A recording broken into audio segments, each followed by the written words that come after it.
Servir a Deus é uma expressão que virou sinônimo de exercer algum cargo ou atividade na igreja onde você congrega. Mas será que biblicamente essa compreensão está correta? É sobre isso que eu quero conversar com você nesse vídeo, mas não sem antes me apresentar. Eu me chamo Vinícius, eu sou estudante de teologia e esse é o canal Teoprisma, onde nós conversamos sobre o mundo sob uma ótica da fé.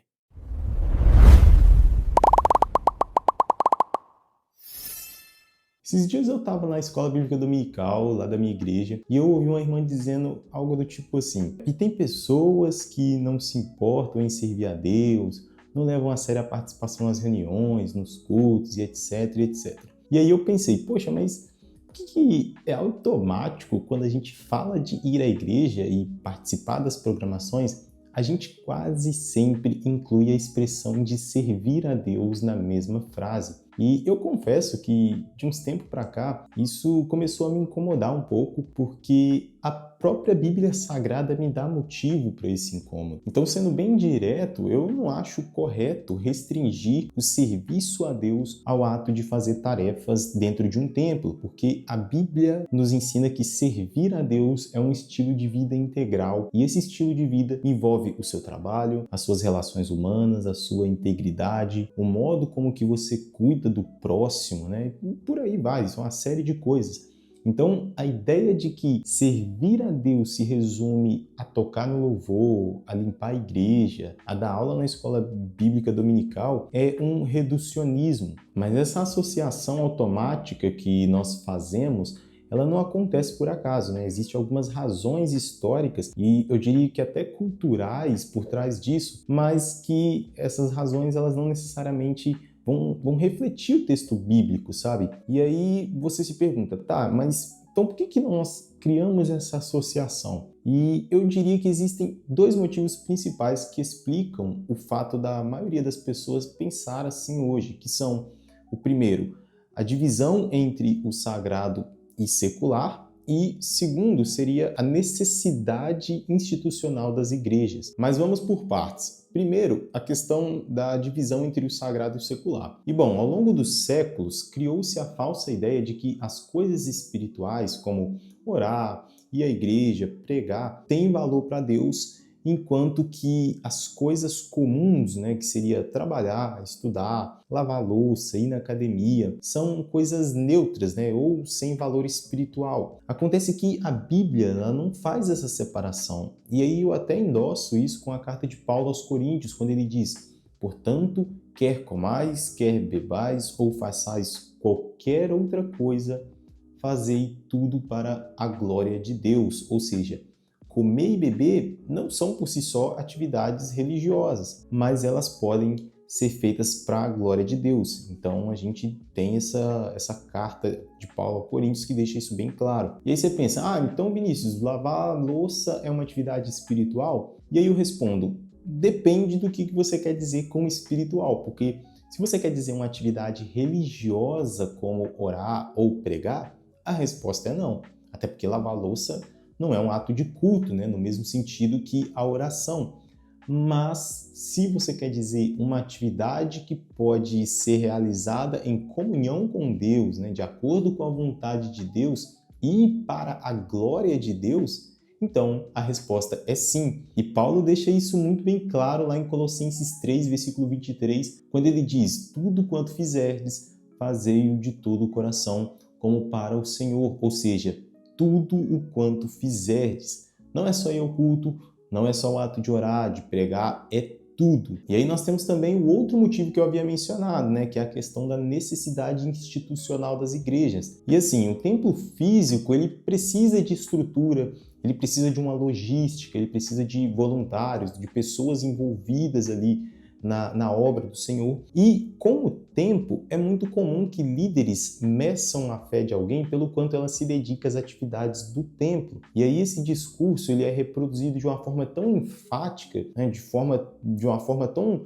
tão rotineira que com o tempo os próprios membros eles passam a confundir fidelidade, né, ou serviço a Deus com dedicação à rotina da igreja. E por que eu considero isso um problema relevante nas nossas igrejas? Porque com o tempo o conceito de serviço a Deus ele passa a ser reduzido à fidelidade a uma instituição, ou seja, o cristão ele passa a ser considerado servo de Deus não necessariamente por sua vida de oração, pelo seu caráter, pelo amor ao próximo, mas pela sua frequência nos cultos, né? E aí o que vai dizer se você serve a Deus ou não é o seu envolvimento em um determinado ministério, ou seja, nós temos um problema quando a gente passa a enxergar essa ótica de serviço a Deus nessa maneira. E aqui eu abro até um parênteses, está pedindo para que, por favor, você que está assistindo, não me entenda mal, porque o problema não está em participar da vida comunitária ou de servir na sua igreja. Inclusive, isso é importante e eu faço, né? Eu sou bem ativo nas programações da minha igreja. Então, é necessário que nós sejamos envolvidos o máximo possível nas programações da nossa igreja local. O problema, ele surge de fato quando a agenda da instituição se torna o principal critério para medir a espiritualidade de alguém. Porque nesse cenário, as atividades como trabalhar, estudar, cuidar da família ou simplesmente descansar também.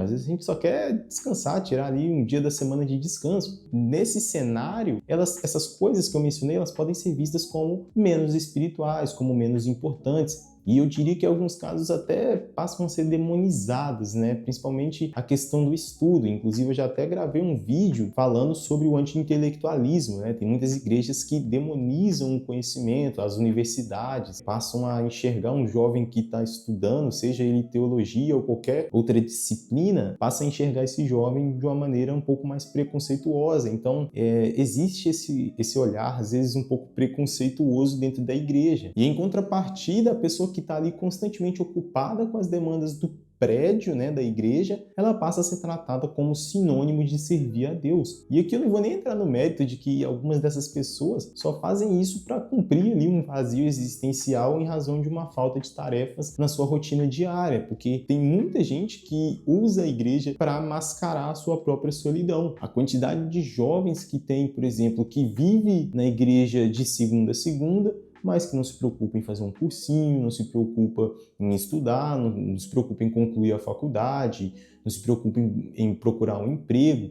Então, às vezes a gente tem esse cenário que é um tanto quanto complicado, sabe, dentro das igrejas. E aí, às vezes esse jovem vai até levantar e falar assim, mas eu tenho que buscar Deus em primeiro lugar, buscar em primeiro lugar o reino de Deus, para que as demais coisas me sejam acrescentadas. Só que esse jovem, essa pessoa, ela esquece que o reino de Deus é maior do que a programação da igreja local. O reino de Deus é muito maior do que uma simples programação de igreja local. Lembra do reducionismo que eu falei lá no começo do vídeo? Pois é, a igreja ela é uma expressão do reino, mas não o todo. Mas agora vamos voltar para a Bíblia e tentar entender o que ela realmente diz sobre servir a Deus, pode ser? E bom, na perspectiva bíblica, o serviço a Deus ele é bem amplo e abrange praticamente todas as áreas da nossa vida cotidiana. E aí eu posso dizer que o seu trabalho diário é serviço a Deus, baseando no versículo de Colossenses que eu mencionei anteriormente. Então, um médico cuidando do seu paciente, um engenheiro projetando uma ponte segura,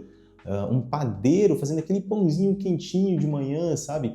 Na teologia bíblica, eles estão servindo a Deus através de suas vocações, através daquilo que eles foram chamados para fazerem, aquilo que eles fazem de melhor. Também tem a questão do cuidado com o próximo, e aí lá em Mateus 25, versículo 35 ao 40, Jesus deixa claro que quando nós alimentamos o faminto ou quando nós acolhemos os necessitados, nós estamos fazendo isso ao próprio Deus. Então, assim, o serviço que Deus ele mais enfatiza nas Escrituras é o amor prático às pessoas. E aí eu me pergunto, eu estou envolvido nas programações da minha igreja. Ok, estou participando ali de tudo, estou presente em todos os ensaios, em todos os cultos, todas as reuniões, show. Mas será que eu tenho servido ao meu próximo?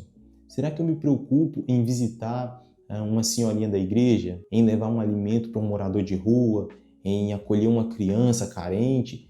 Será que eu tenho me preocupado com isso? Então, o cuidado com o nosso próximo é servir a Deus. Quando você cuida do seu próximo, quando você serve o seu próximo, isso é um ato de serviço a Deus. E, para fechar, eu separei a passagem de Romanos 12, quando o apóstolo Paulo ele vai mencionar a questão do culto racional, que não se baseia em cantar 3 ou 4 músicas no domingo ou no culto de quarta-feira, mas sim em oferecer o próprio corpo e a própria vida diária como um sacrifício vivo e santo ao nosso Senhor. Então, resumindo, eu acho que a expressão servir a Deus na igreja só está correta se ela for entendida como uma pequena fração de um todo muito maior, ou seja, nós servimos a Deus na igreja, mas não apenas na igreja, porque a igreja é um dos contextos do serviço cristão. E eu creio que a nossa vida por completo, ela é o campo onde esse serviço se manifesta. E eu acredito que essa compreensão ela traz uma espécie até de consolo para muitos cristãos que, por diferentes circunstâncias, acabam não conseguindo estar presente em todas as programações da sua igreja local. Porque, igual eu falei, as pessoas às vezes trabalham, as pessoas cuidam de familiares, as pessoas enfrentam limitações de saúde, uma série de outras responsabilidades que são legítimas. E aí essas pessoas podem às vezes sentir que elas servem menos a Deus ou que a sua vida cristã é inferior às de quem participa de todas as atividades da igreja. Só que como nós vimos, essa não é a medida que a Bíblia estabelece. Deus não